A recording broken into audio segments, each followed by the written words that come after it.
Garage isn't hard. It's just the garage. It's similar to if you've played World of Tanks. It's not that different. There, you got your vehicles at the bottom. Your crew is right above where the vehicle command tab is. You can take the crew skills for your crew members. This is probably the biggest thing that Modern Warfare does differently to World of Tanks, is that the commander and the crew, the rest of the crew and the vehicle, are separate units. The commander is allowed to switch out between tanks. These skills are shared between any tanks that this commander crews, whereas the rest of the crew, Mr. Isaac and Simon here, these two will only stay within the vehicle. The vehicle I think I've selected here is the FV-101 Scorpion. These two crew members will only stay within the vehicle. So if you move out to, say, the Gauge Commando V-150, you'll still have the same commander, which you can switch between, by the way. You have 3 commanders there. You can switch between the commanders, and the commanders can switch between different tanks. The crew of each tank are only allowed to stay within that specific tank. And then off on the side, there's the ammo. Down here would be all the ammo that you have available for the tank.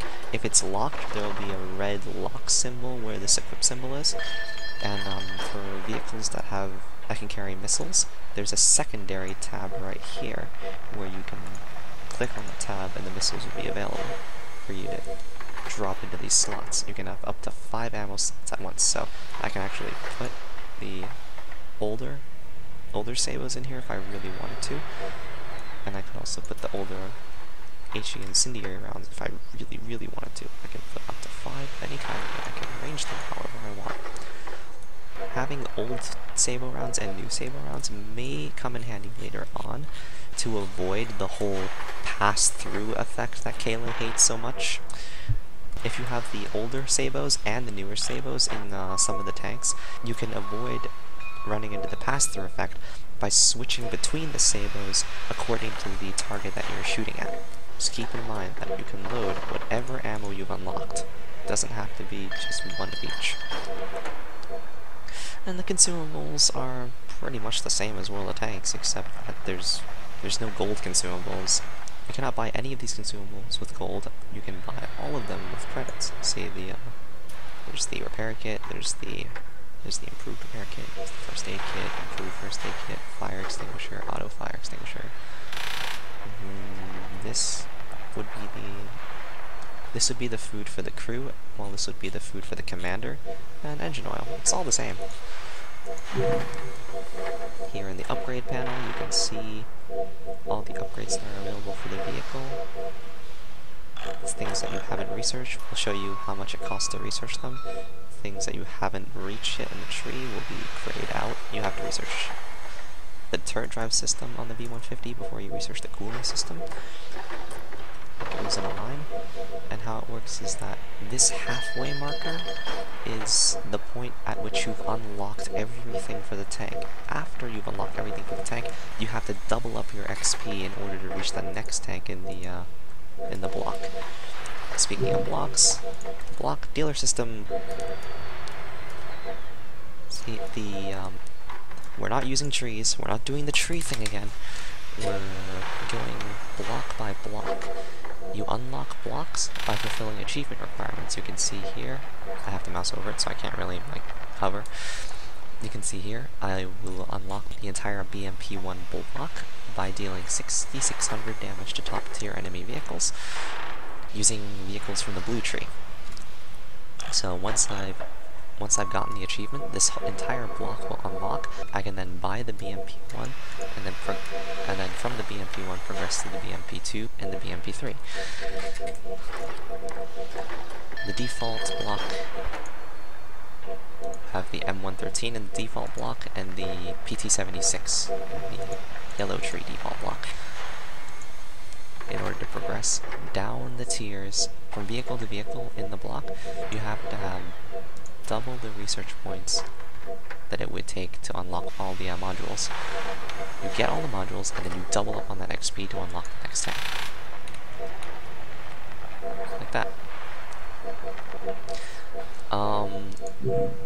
From my experience in earlier alpha tests, I can tell you that missiles appear at tier 4 with the swing fire, the Sheridan, and the BMD-1.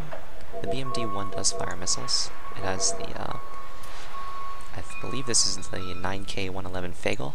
Some people call it the Sagar, I call it the Fagel because it's a Russian missile, so I use the Russian designation. You can call it whatever you want. In addition to that, smoke grenades also become available at tier 4. Here is the common misconception. The common misconception with the smoke grenades is that they're maybe not working. They are working perfectly fine. The issue is you just haven't reached them. You have to get to tier 4, find a vehicle that has smoke grenades, like for example the Leopard 1, and you have to go all the way down here to the technology part of the upgrade block, and smoke grenades right here in the technology block of the upgrade tree. So you have to unlock the vehicle and then get 1075 XP to unlock the smoke grenades. And you then buy the smoke grenades and then they're installed on your tank and you can use them. The smokes are here. See? Light tanks have 3 discharges of smoke grenades. Every other vehicle class only gets 1. I really wish the IFVs could get 3 discharges, because it's actually really useful for IFV gameplay, incidentally. Quick note to people who are not understanding how IFVs work. You see here, IFVs have the ability to designate targets, which helps augment spotting in the sense that when you hold the designate key down, the guy lights up. Any incoming damage the guy takes is full damage. You get the plus 10% RNG bonus, no matter who's shooting or what shot it is. 125% bonus to capture speed, or 25% increase in spotting range when stopped. You don't get both. It's one or the other. It's dependent on the specific IFV that you're playing. You can tell which one you're getting by looking at the technology block of the vehicle in question. For example, the FV101 Scorpion is carrying the recon package, which means you get the 25% increase of view range when you're stopped. You don't get the increased capture rate bonus on the Scorpion. You get it on the BMP-1 with the troop compartment upgrade. See? It's important to know what bonuses you're getting for which IFVs you're playing.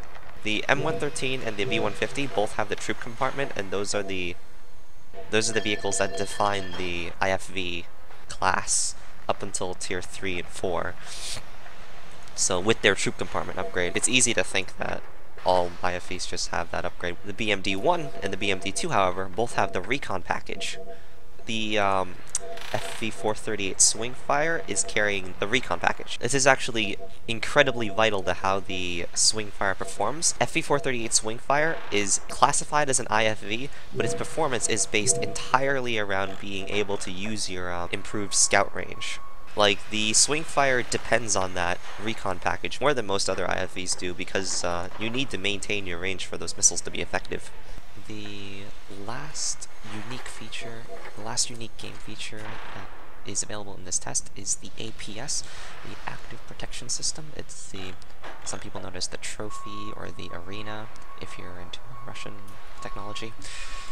It is a module that you install outside of your tank that shoots at incoming missiles, destroying them in flight before they reach the vehicle. Active Protection System starts at tier 6, and the only tank that has APS in this alpha is the M2 Bradley. It's right here. Active Protection System. Provides countermeasures against 4 anti-tank guided missiles. I believe that means you can use it 4 times a match. Explosive reactive armor appears at tier 5. The M60A3 and the B1 Centauro have access to it. I have to think for a second to think of any other ones that have it. I think that do this. No, T-72 is applique. The M2 Bradley has access to ERA. Here. The M2 Bradley has access to everything. I got to the M2 Bradley in the Blast Alpha. I love how it plays, I just hate how it looks. Applique Still Brew, Applique Armor appears at tier 5 as an alternative to Explosive Reactive Armor. It behaves differently, but it is all the same, an add-on package similar to ERA. They just have different applications. Yeah, I think that's it. As far as the dealers go, the battle button will get you into a match, the mission button will get you into a PvE. The base button, I assume you can actually make a base because this base button is here. A base building or base managing aspect of the game. I'm looking forward to that. Hope they make something good out of it. Here's your dossier button. Wank off on your stats here. Look at me. Here are the achievements. The achievements tab is in the dossier. Here you can see exactly what these achievements that you sometimes get if you do really well in a game. You can see what these achievements are. And you can see the rewards you get for getting the achievements. That's the battalion. From what that sounds like, it seems pretty similar to clans. This is the first I'm actually seeing of this. I believe this will be similar to how clans work in World of Tanks and other MMO games. Your friends list is here. You can see your friends. You can see your friend groups. Oh, these are chat groups. Yeah. You can add friends to your chat groups. These would be your chat boxes if I had any friends to chat with. Notifications. Notifications are here. I wish this would just be World of Tanks. Just the way World of Tanks does the notifications, I think is... I like it. That's all there is to the garage, really. It's pretty simple. You can click here, you can see details on your vehicle. Alternatively, you can right-click on the vehicle and see details like that. You can navigate to upgrades at the dealership.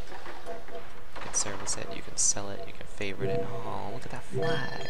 You can see all the details right here. And as you upgrade it, the stats will change dynamically with the upgrades that you have. So yeah, I think I'm gonna go keep playing now.